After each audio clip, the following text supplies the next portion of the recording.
Assalamualaikum warahmatullahi wabarakatuh.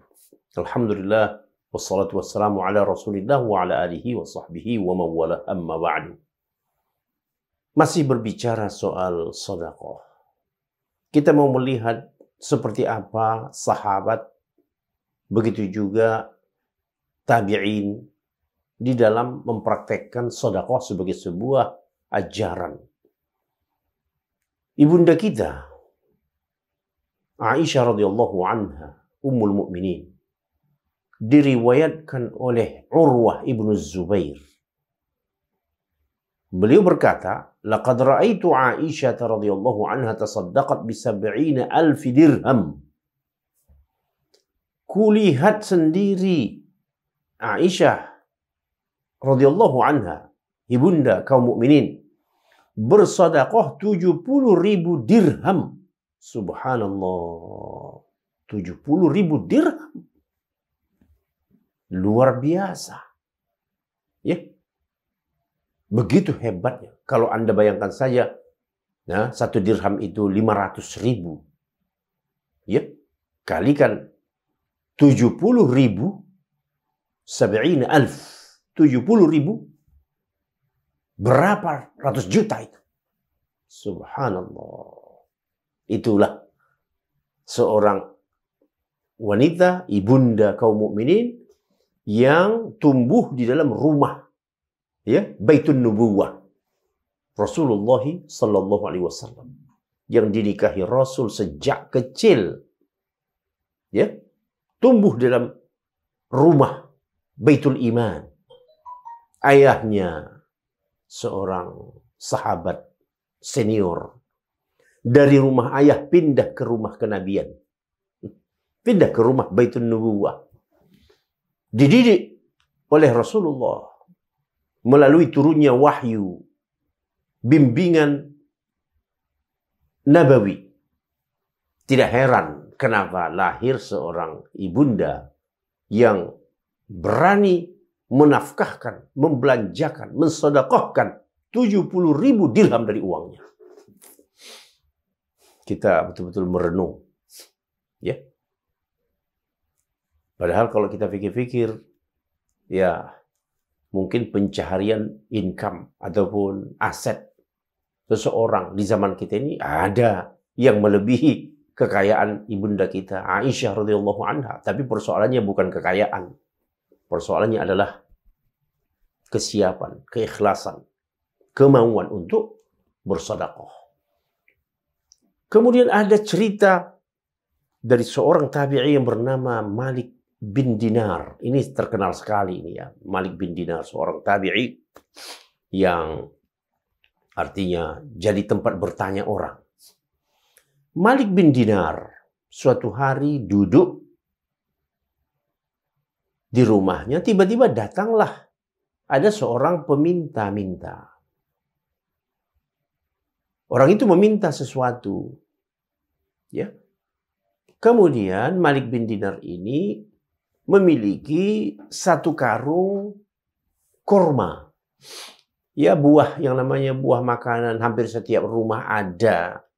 Ya, kalau kita kira-kira itu ya punya mangga, ya. Karena untuk mendapatkan mangga apalagi pada musimnya rata-rata kan mudah. Jadi di sana juga begitu. Kurma ya mungkin ya hampir setahun itu orang punya kurma.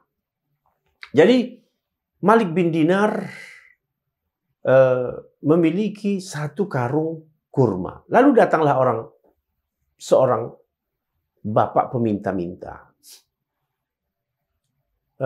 Dia langsung minta kepada istrinya, tolong bawain mana kurma kita. Apa yang terjadi? Dia lihat satu karung. Malik bin Dinar menakar, membagi dua itu kurma dalam satu karung itu. Separuh langsung dia kasihkan kepada peminta tadi. Terus separuhnya dia simpan. Dikembalikan kepada istrinya. Peminta itu pun pergi, berterima kasih. Pergi. Lalu istrinya ketika menerima separuh karung kurma tadi, berkata kepada Malik bin Dinar, engkau seorang yang zahid, orang yang zuhud, seperti ini, masih menyimpan separuh lagi. Subhanallah, ini istri yang sama ya. Kualitas dan kedudukannya sama dengan suaminya, suka berinfak. Ya, orang seperti engkau masih menyimpan separuh lagi. Kira-kira pernahkah Anda tahu seorang raja menerima hadiah yang tidak utuh gitu?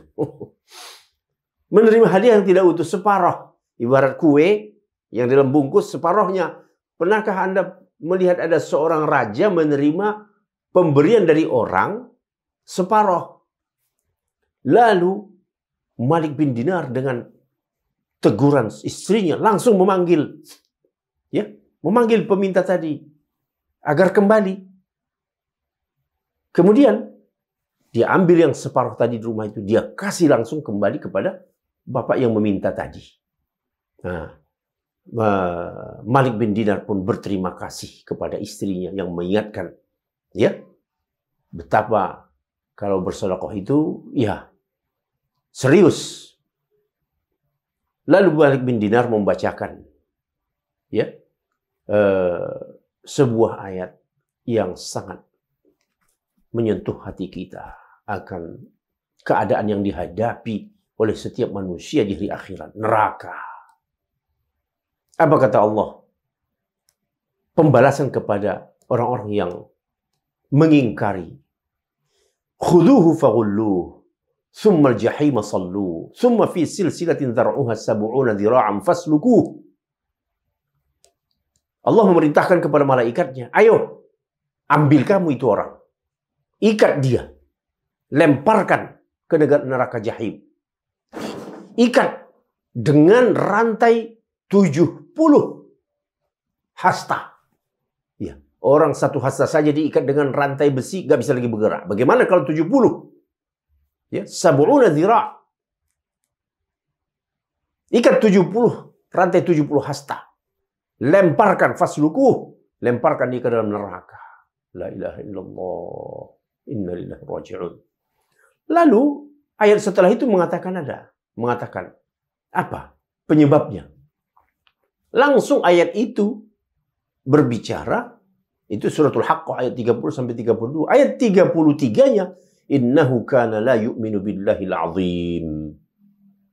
Itu orang dulu tidak beriman kepada Allah yang maha agung. Nah, lihat nih. Jadi orang yang tak beriman kepada Allah, orang yang tidak percaya akan Allah, orang yang tidak meyakini adanya Allah, orang yang tidak peduli dengan adanya Allah Subhanahu wa ta'ala. Dia tidak beribadah kepada Allah Ta'ala. Menganggap Allah itu tidak ada. Mereka inilah yang akan diikat 70 hasta rantai pengikatnya, lalu dilemparkan ke dalam neraka. Yang kedua, selain orang itu tidak beriman, kata Allah apa? Wala yahuddu ala ta'amil miskin. Dia dulu di dunia memang tidak mau membantu untuk memberi makan orang miskin. Lalu Malik bin Dinar membacakan ayat itu, ya, kepada istrinya sambil berucap, alhamdulillah, separuh, ya, kita telah melepaskan diri kita dari separuh ikatan itu dengan keimanan. Karena memang Malik bin Dinar adalah keluarga yang mukmin, dan separuhnya lagi melepaskan diri dari ikatan tadi. Kan dua disebutkan ayat itu kan, karena tak beriman dan tidak mau memberikan makanan kepada fakir miskin. Jadi kita dua-duanya lepas. Alhamdulillah kita beriman, dan keduanya kita bersedekah kepada orang yang sangat memerlukan. Jadi begitu hebatnya sikap generasi awal dahulu, sahabat dan tabi'in, mengenai memberikan bantuan kepada orang yang susah dan orang yang kelaparan, dan tidak mau menyimpan-nyimpan hartanya selama di sana masih ada orang yang sangat memerlukan. Semoga Allah Ta'ala memberikan taufik dan hidayahnya kepada kita dalam mempergunakan harta untuk jalan Allah Subhanahu wa Ta'ala. Terima kasih. Wassalamualaikum warahmatullahi wabarakatuh.